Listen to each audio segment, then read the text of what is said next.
Hello, and welcome back to the Above Board podcast. And thankfully, I'm not alone today. I've got my co-host back. This is John Kennedy, and we are with Matt Marcoux. What's up, buddy? John, we're actually looking at the ratings, and they dipped a bit when Rich and I are not on, and it's just a solo podcast. So, in order to get our ratings up and our viewership up, you had to bring in the hired guns here. Well, I was, most of all, selfishly, I was feeling lonely recording solo podcasts, but also, I think you have a great effect on viewership. So, I appreciate that, John. Say No, nice you've things. done a great job in our absence. I think Rich was on the last episode. Yeah. And always great to hear from the Rich B. I love it. And I always listen to yours as well. So thanks for having me back onto our show. Well, yeah, you're welcome back anytime, buddy. So today we're talking about, for those that are watching this on YouTube, I'm holding up the book Traction by Gino Wickman. We've done this a couple times. We've had Megan Glass, our director of operations, on the show, and we've talked about the importance of implementing this thing called the entrepreneurial operating system within our company. And a lot of companies do it, but this was actually Matt's idea to talk about something specific inside of Traction. Would you like to share with the audience? Yeah. So, listen, I think we all know, if you've been listening to the show, what roles we all kind of play within our company. And wait, no, back up. What roles do we play? That they might not know that. Okay. Well, I mean, I think from reading through this book and from following Gino's teachings here, we have identified, or at least he's actually identified, that there's two really important roles within actually every company. And those two roles are a visionary and an integrator. And he goes through and talks about the definition of both. And I think we should probably go through that here in a moment. But in our firm, John is very much the visionary. And I think from a visionary standpoint is looking at the big picture, is trying to push the firm forward, is trying 10 different things and really only needing one of those to work really well to hit a home run. And then you have the integrator. And that's sometimes the role I take within our company, is he has all of these great ideas, and now we have to actually implement how these great ideas will fit within the framework of what we do on a day-to-day basis, and holding the people accountable and meeting and trying to figure out, okay, he's got a great idea. How do we actually do this? I sometimes think we both fit both of those roles, because there's certainly some area that's not like a black and white line. But I think if you had to look at our personalities, those are the two roles that we sort of fit in within our firm. And what I loved about the way Gino described them is that both of those are necessary in every company to move forward. And you need to have someone who has this big grand picture, and you need to have someone who is then saying, all right, now how do I actually put these pieces in place? And so one is maybe more nuts and bolts in the architect, and the other one is the one who is saying, hey, I have a tremendous idea. Let's figure out how we can actually make this happen. And so that chapter is what we're reading right now. We're actually rereading the book, and that really spoke to me. And I figured, since we're on the show today, be a timely topic to discuss. I like that. I want to read an excerpt from it, because I think it sort of encapsulates a little bit of what you said, and then adds a little bit more to it as well. But it says, the visionary and integrator couldn't be more different. In small to mid-sized companies, the visionary is typically the owner, co-owner, or founder. In partnership, most oftentimes one partner is visionary, the other is the integrator. And it's a dynamic that has elevated them to where they are. You mentioned this, but the visionary typically has 10 new ideas a week. 9 of them might not be so great, but one of them usually is. And it's that one idea that can keep the organization growing. And then it kind of ends with, for the visionary, it's like, if you're one of these, know thyself and be free, which I think is it's funny that when we read that book a long time ago, I highlighted that part.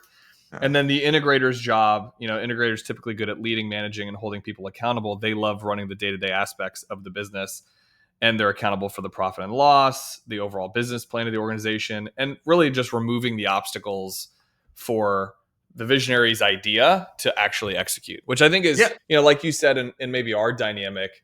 But I think for anybody listening to this, because we preach this whole, we had Mike Payton on episode 71. He's one of the co-authors within EOS. He's written several different books, like Get a Grip for EOS. And it was fun having him on talk about processes and how to run a company. But I've explained to a lot of people what this book represents for us is the blueprint for how to run an organization. Because we're Matt and I are financial planners. We're both CFPs. We're good at helping people navigate and chart the course for like financial freedom and retirement and all that stuff. We didn't necessarily know when we started CandorPath back in 2018. Well, actually, I would say this: like, there was a lot we didn't know. We knew we didn't know things, and so we really tried to seek out and like learn stuff. And that's where this book became big for us in 2020, because as we were growing, we were like, what are we missing? What should we be doing? What shouldn't we be focusing on? And this book is really good, helpful for us. And I think anybody that's like a solo owner, you're probably going to end up having to wear both of those hats a lot of times, like visionary and integrator. Like if it's you at the helm and you have some team members, but like you're leading it, you're doing both of those things.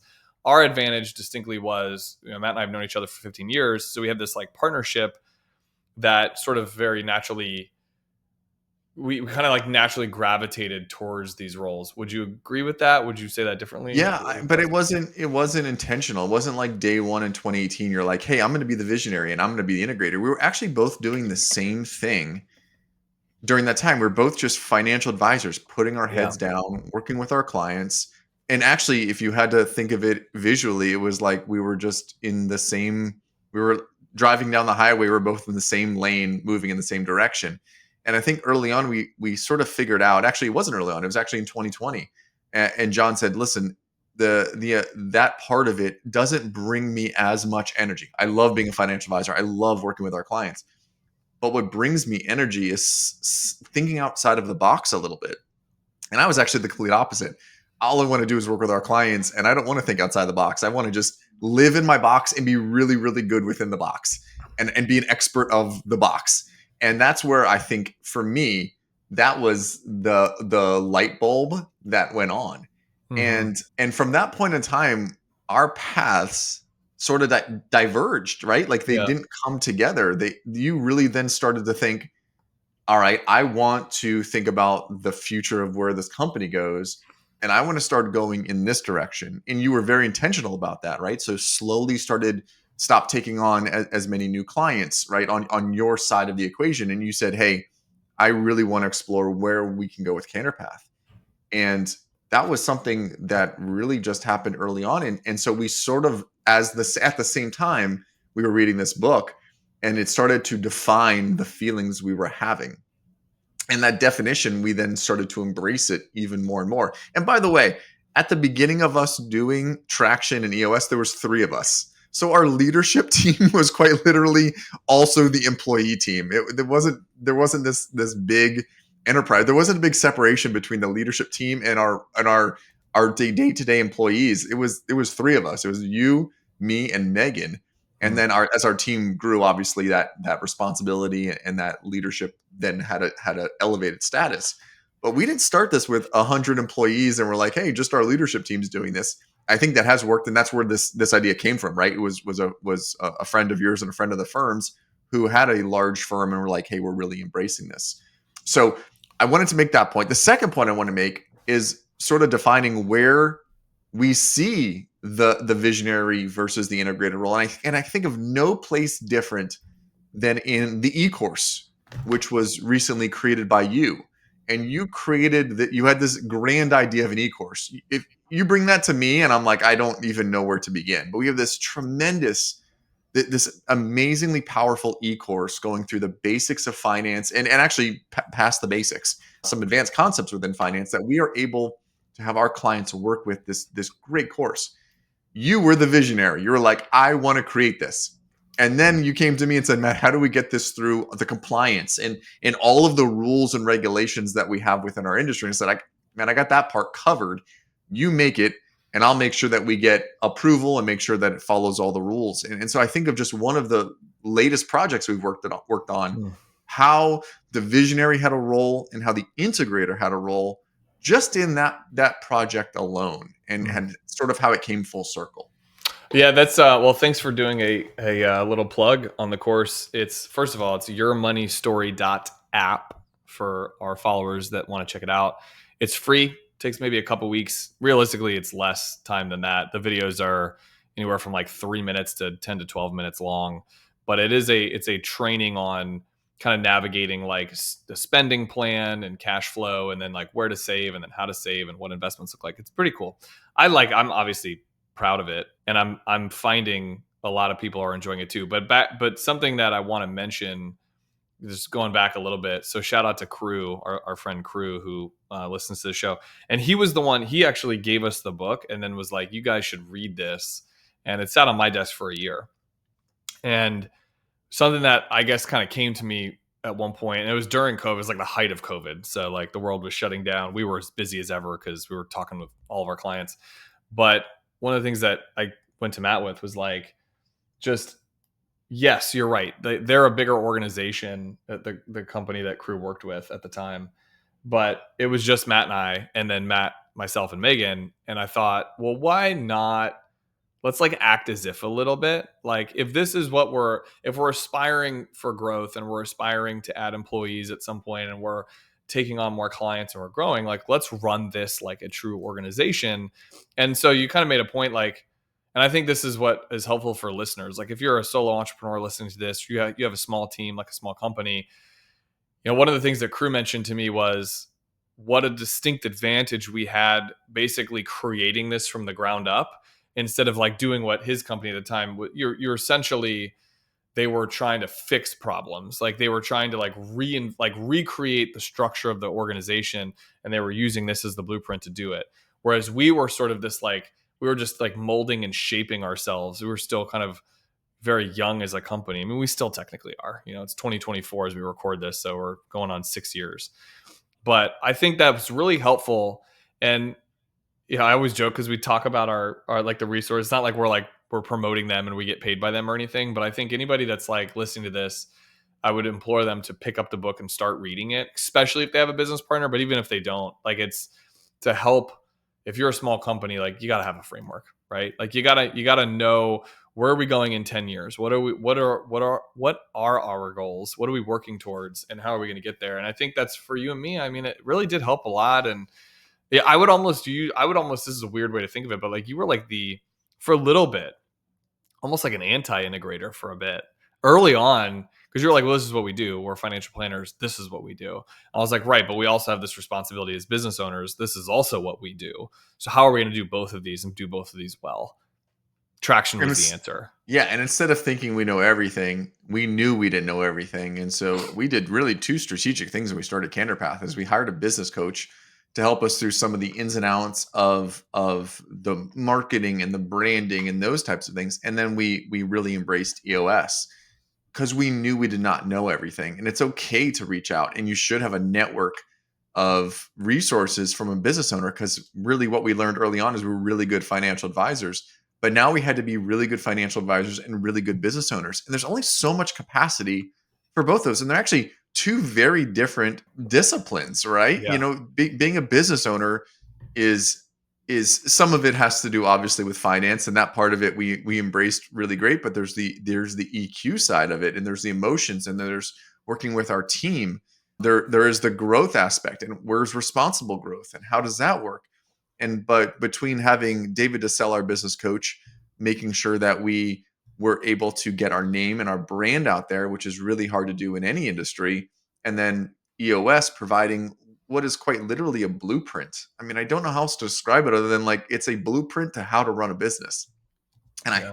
just it was the most it's the most important thing that I think we did at CandorPath was embrace both of those pieces with humility and humbleness, that we don't know this stuff. So Mm-hmm. let's like really dive into what we don't know. Let's get help. And that help, to this day, 6 years later, we still have our level 10 meeting. And if you've done anything or read anything with EOS, it's the foundation to it is having this weekly meeting where you talk about very specific, timely topics. And we have that. We've not missed maybe a vacation here or there, but we've not missed a single level 10 meeting that matters in 6 years. So I think we've really taken this on and said, this works. What Gino's written in these books works. Just got to follow the blueprint. Yeah, we also track this thing called a scorecard, which is supposed to be 7 to 15 measurables or like key performance indicators for your organization. and they're very specific to your organization, but you review those every week. And I would agree, like anything that can be measured can be improved. And that's part of the idea behind the accountability of meeting weekly, tracking and updating the scorecard, and then talking about it on our team meetings. And I'm curious. So what's kind of cool about the book, when Matt and I first read it, there was like stuff we skipped. But I'm going to ask you a question because I'm curious of your opinion in a moment. There was stuff that we not skipped, but like breezed over, and that was the people analyzer, the accountability chart, because it was like well, we kind of naturally understood our roles as we were reading the book, and there was nobody like there was no one else to like we didn't have. Now we have a team of 7. We didn't have that when we read the book, and so we're going back and we're rereading some of these things. But one of the quotes that I pulled from this that I thought was really helpful, especially in a partnership, the idea that one person, and I think the roles naturally uncover themselves, but one person is the visionary and one person is the integrator. That almost has to, I think, naturally uncover itself. And that's what makes for a healthy partnership. If you have 2 visionaries, you're probably not getting a whole lot done. And if you have 2 integrators, I think everyone's way too practical and you're probably not pushing the envelope in terms of growth. And so one of the quotes I wrote down was an entrepreneur's lust. It's a weird word. An entrepreneur's lust needs to be counterbalanced with a manager's prudence and discipline. And that quote kind of encapsulates the difference between those two. I'm curious what your thoughts are on that. And like, just as we're rereading the accountability chart and the people analyzer, anything that comes up for you. Cause again, it didn't apply. And that's what like we're using this as our framework because now we're going back and going, now we got 7 people. Like, let's reread this stuff. I think that's such an important quote because I think early on, you think in an organization and you think of an emerging business like we were. I had the mindset of we both need to just put our head down and work, right? We both are financial advisors. That's what puts food on the table. That's what we're good at doing. Like we should both be doing that. And like I said, back to that highway analogy, we're both just going in the same direction. And it wasn't until this that I realized the company will not grow exponentially until one of us embraces the role of a visionary and we stop doing the same thing. And we've then taken that to the next level where I now even get frustrated if John's not doing enough visionary stuff because he's doing too much integrator stuff. And I really embrace the roles that we both have within the company. And I think that is for me, if I had to say what is EOS, it was really defining that each company needs both of those. And an integrator can't get frustrated with a visionary for always having their quote unquote head in the clouds and thinking because that's what the role is. And a visionary can't get so fed up with the integrator that, hey, I have all these ideas and you're not putting any of these to work because there's probably a rationale why we don't do 9 out of 10 of the ideas, John, that you might come up with. But if you embrace both of those and you understand that both of those are needed, one, the way that the best describe in our firm is as the integrator, as the person maybe grounded in more practicality, is I'm keeping the business stable. But that doesn't necessarily equate to growth. That just makes it so that we stay with where we are today. The business cannot have exponential growth without a visionary. And that visionary needs to try all these things. And as I started with today's show, one of those only really needs to work because there's such grand ideas that you don't need all of them to work. But you need to have enough. It's like when we go take photos with a family. The photographer takes like 300 pictures to get like one really good family shot. And that's how I always think of the visionary is you've got to try a bunch of stuff. And like I said, I go back to the e-course. I never would have thought we needed an e-course. What can you provide to our clients that I can't do in our normal meetings? And you answered that question is that there's so much more that can be explained, or there's deeper subjects that we need to go into. And that's why we need to have this tool, which took a tremendous amount of time and effort and cost. But I look back on it now and it is incredible what you've put together. But we needed you to be that visionary. You need to be that integrator. Every company needs that. Even if it's a single ownership firm, you can be the visionary, but you still need someone, and maybe that is an employee who is saying, all right, now I'm going to take that vision and put it to work. Well, and we're both operators. I mean, we are both growing and building the company. I mean, we get to work a lot of times. Like a lot of like Matt and I will have a lot of great conversation, and then we'll look at each other and go like, okay, now it's on. Like, let's get back to work. But what I will say is the value in reading this book and just kind of stepping back and taking a moment to like map some of this stuff out, whether it's like identifying these roles or creating some processes within your company. I mean, there's like this the integrator and visionary happens to be what we're talking about today, but I could go on like 18 different paths from this book. But there's a quote by Henry Ford that's used in the book, and it says, "Thinking is the hardest work there is, which is probably the reason why so few engage in it." And I do feel like that, thinking about how are we, so I'm going to use the client experience. I'm going to get like super specific. The client experience is a really big deal for me. It is for both of us. But I think when we started, our idea of what client experience meant were two different things, and we've kind of brought that together. And I've added bits and pieces that maybe round that out a little bit more. So for example, when a new client onboards with us, we have a very specific way that we start working with them, and we send them this, like, we send a client a welcome box, and we try to really make them feel like a part of our community. And so like the client experience goes way far and beyond just the quarterly review meeting cycle. And Matt, for you, I mean, I don't want to put words in your mouth, but I think, in your mind, it's like, oh, just do the work, do the meetings, like be accountable, develop the relationship, which is a lot of what we do, of course. And I agree with all those things. But I think part of where being the visionary, I was like, how can we push the envelope on that? Like, how can we engage more? We've sort of hit pause on this. We're going to revisit it in the future. But like, we had this thing called CandorPath 365, where every single day we had probably 15 or so clients engaging on our daily Alexa skill, listening to us, and I give market, updates and, finance tips and stuff like that. Because in my mind, I was like, well, what can we do in between those 90 days that until we see them again, to stay connected, to stay engaged, to be communicating? And we do like a lot of different like workshops and like little client events, or just like we have a Medicare one coming up next month, where it's very hyper specific to our clients that are turning 65 or have already turned 65. But for me, it was like, how can we add more to that client experience? And that's a very specific way, not just the e-course, which is like maybe the coolest, like latest thing we've done, but there's just a lot that goes into that client experience. Don't you agree? Yeah, I never would have thought we had a smell brand. I mean, Yeah. there's a specific smell when you get to our office. If you listen to this podcast, there's a sonic brand. Those are all projects led by John, which they don't add to the bottom line of our company, but what they do is they reinforce the sound that you hear when you start our podcast, or when you walk into our office and it has that pleasant aroma. That is by design. And those are things that are just not in my wheelhouse. And that's stuff that John, with 1% of what he does throughout the day, probably less than that, is so hyper specific on.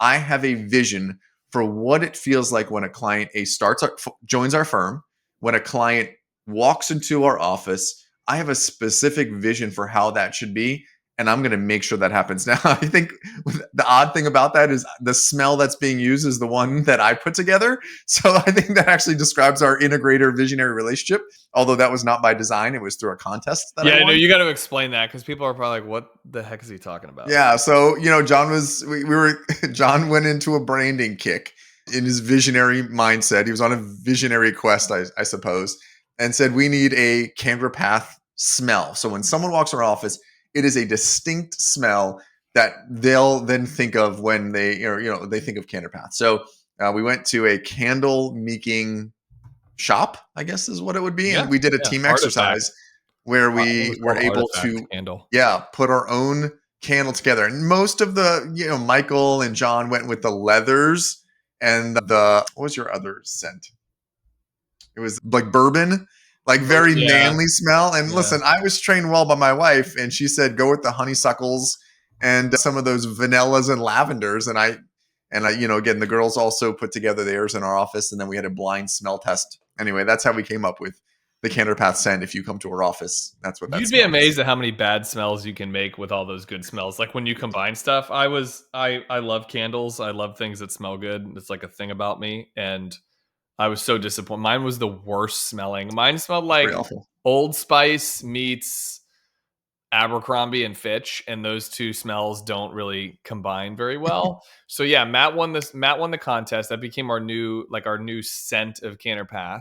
Yeah. Because I'm very big. This is something that like we're working on internally for like in office meetings, is engaging, actually in Zooms, engaging your five senses. And obviously smell is one of them. So I was like, how can we make that a pleasant aroma when you walk into the office, sort of like when you walk into a spa, or you walk into like somewhere that's like a peaceful setting, and you're like, oh, it smells like those essential oils that you smell like when you go into a spa, and you're like, that's nice. So engaging sight, smell, touch, taste, hearing, like that was how do we engage all those senses. And it's an even more complex problem to solve when it comes to Zooms, which we do so many of since COVID. And that's something that Haley on our team and myself have been working on, is how do we integrate some of this stuff into a Zoom meeting. Obviously I can't just like push a smell through the CD-ROM or through the webcam, unfortunately. But yeah, I mean, that is, we're trying to elicit a response. Like I think at our base level, Matt and I are both, we've been very mindful of like not being very salesy in what we do. Like we're not going to be pushy salesmen, because our industry is full of like the used car salesmen of the world. We have those in our industry. We don't want to be that. But then once somebody comes into our client community, they become a client of ours. We really want the engagement level to go beyond like, for a lot of people, boring and or complex financial topics, like that's like no one's like excited about that. Like I don't think a lot of people are like, oh man, I get to meet with Matt this week. No offense, Matt, but like their financial, like, oh, this is so exciting, we get to meet with our financial planner. How do we make that exciting? How do we stimulate that conversation? How do we make it a little bit better? How do we make it more pleasant? How do we make it more fun? Those are all things that I think my wheels spin on a lot, and then we come together with ideas, and it's kind It of cool. comes out in the meeting. I mean, I think maybe you're sitting there thinking like, why do financial advisors care what it smells like in their office or care to engage? Yeah. I think you hit the point. It's not sometimes the most exciting information. And honestly, the more engaged we can get our clients, the more information we actually get from them. And you may or may not know, but the more information we can do our job in a better way. How are they wired to look at money? Well, they need to be in a very comfortable, safe environment to have this conversation, which frankly they don't have with anybody else, right? There's things that are told to us that are not told to anyone else in their lives, Mm. even family members, their closest family members. No one talks about money, right? It's generally just a subject that is off limits. So the things that are said to us, and the more comfortable we can make somebody, and the more safe they feel, and that might be again engaging in their all of their different senses to say, okay, I'm gonna I'm gonna talk about how I feel about this or how I feel about that in these meetings, and we take that side of it, and it's very applicable when we're then coming up with an estate plan or coming up with their retirement plan, or maybe they received an inheritance and they're trying to figure out what to do with it and how do they honor their parents or honor their loved ones. And so that part is just, most advisors are not thinking about that. They want to talk about ones and zeros. And I think again, your mindset is, how can I make them feel safe? How can I engage with them more? Because we're going to get a better, they're going to get a better experience from us the more that they're able to do that. And one of those ways is to make them feel so comfortable when they walk in. Our office is set up like a living room. It's like a dining room table. And that was by design. That was very intentional to make them feel like they're walking into a living room and not a boardroom with, you know, wood on the walls. Yeah. So, and something else that when you walk into our office, you'll see we have a bookshelf, and there's a number of books there. And we've got Traction. We have Get a Grip, which is by Mike Payton, who co-authored a lot of things with Gino Wickman. Which, by the way, one more selfish plug here, but like anyone that's resonating with this topic, that's maybe like a entrepreneur, a business owner, or an entrepreneur, like inside of a company. That I mean, going back to episode 71 with Mike Payton is really cool. I mean, to be able to have him on our show talking about process and why that's so important. But I one of the other books that's sitting next to these books in our office is called Unreasonable Hospitality, which like I tell people now, like my 1-2 combo, if like a business owner is asking me like, hey, what are the two books that I should read? I think it's Traction by Gino Wickman, and I think it's Will Guidara's book Unreasonable Hospitality. And that a lot of that plays into what we're talking about right now, which is like making that client experience really good. But I want to back up and take your CFP hat off, like the advisor hat off again, and put the integrator hat back on. What would you say? as it relates to this conversation today, what would you say is maybe either the number one thing that, or maybe that actually the thing that was maybe most surprising for you? I'm not putting you on the spot, but the lesson learned that was most surprising as a result of reading Traction, maybe as it relates to Integrators and Visionaries, or just the book in general. The fact that both of those are very necessary roles. I think that's what I just don't understand is someone. It's not that you can't be both, but you really need two different mindsets to have that. And growth cannot come without a visionary, and you can't make ends meet without an integrator. And I think Mm. that's the thing that I really embraced the most, and then embraced what my role is within the company. And not that I can't provide feedback, or not that John can't figure out how to do something. That's not what we're saying. But if we can live in those worlds and be really good in those worlds, then when they all come together, the organization is complete. And I think that's what got me the most. And it was even so much.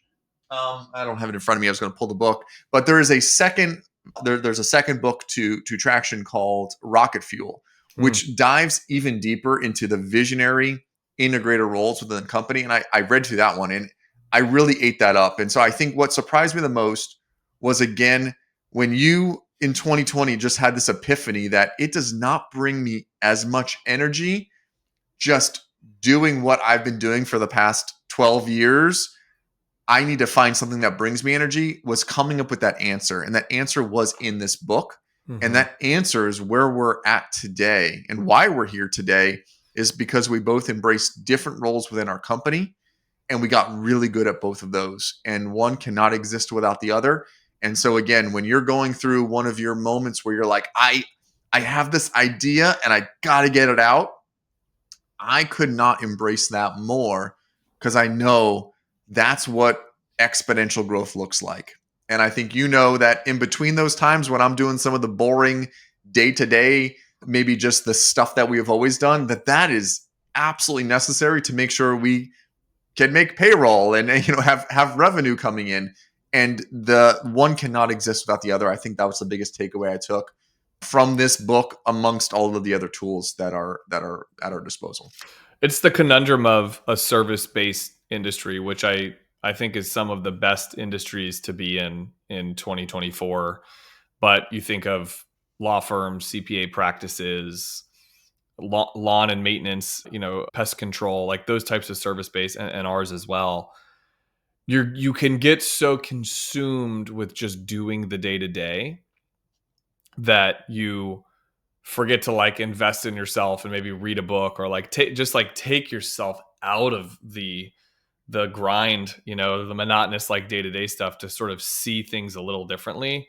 And I think that's probably the biggest part for us, where we like launched into CandorPath. We got super busy right off the jump. And because I mean, also, let's just say this. I mean, I've been in the industry for 15 years. Matt's 20 or 20 plus. I don't even know what your number is now. I stopped keeping count at 20. You're getting old, buddy. So, we started CandorPath with clients. It's not like we were, this like startup. And, we start CandorPath and we're so busy. You just go in operator mode, and you could just so see how those first 2 years we were just in the throes of meeting after meeting after meeting, and just doing the CFP work, which is great. But it wasn't until 2020 where we took a step back and we were like, okay, are we structuring this right? Are we operating in the correct roles? That was a really big aha moment for me. And I think, one of the things that the book talks about is this paradox of investing time, to whether it's like these quarterly rock meetings or the weekly, the 1 hour meetings that we have every week, Matt, that you mentioned. Like, investing time creates so much clarity later. It literally saves like many hours on the back end, because you've got this formula, this recipe. And one of the things the book talks about is 80% of operating the business is like 5 areas. It's the scorecard, it's the vision traction organizer, the VTO, which is like the one pager that kind of has your vision on it, your core values. It's kind of like your one pager mission statement, if you will. The accountability chart, which is what you and I are talking about right now, like visionary, integrator, other people on the seats, like that type of thing. And then there's, what am I missing? There's the rocks, and then the meeting pulse. Like those 5 things. The meeting pulse is like the weekly meetings we have. Those 5 things. So again, accountability chart, rocks, the weekly meeting, the scorecard, and the VTO.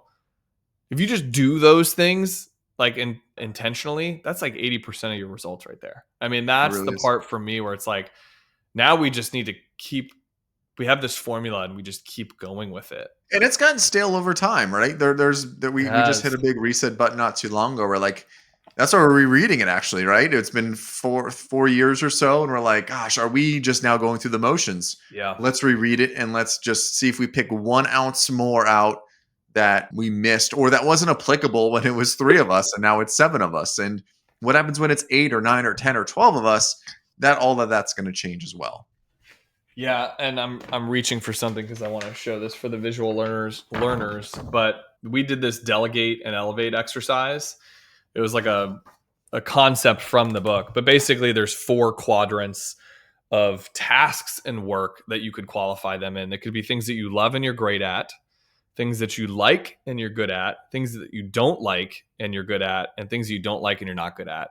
And for Matt and I to really like identify those things, that's one maybe final takeaway of like a good exercise that is a result of the book. And it's not an easy read. Like you don't just breeze through it, right, Matt? Like you gotta Mhm. you gotta pause, reflect, do some exercises, do It's some got so homework. much homework involved, and that's just not my world. So it was really like pulling teeth for John to get me to read this book, but it was single-handedly the best thing that we've done. And I'm appreciative, buddy. Thank you for being my visionary. Thank you for being my integrator. It's a Well, little weird. as the integrator, why don't you take us home? Why don't you wrap up the I want to podcast? thank you all so much for listening to our show today. This show is really a labor of love and really led by our visionary John.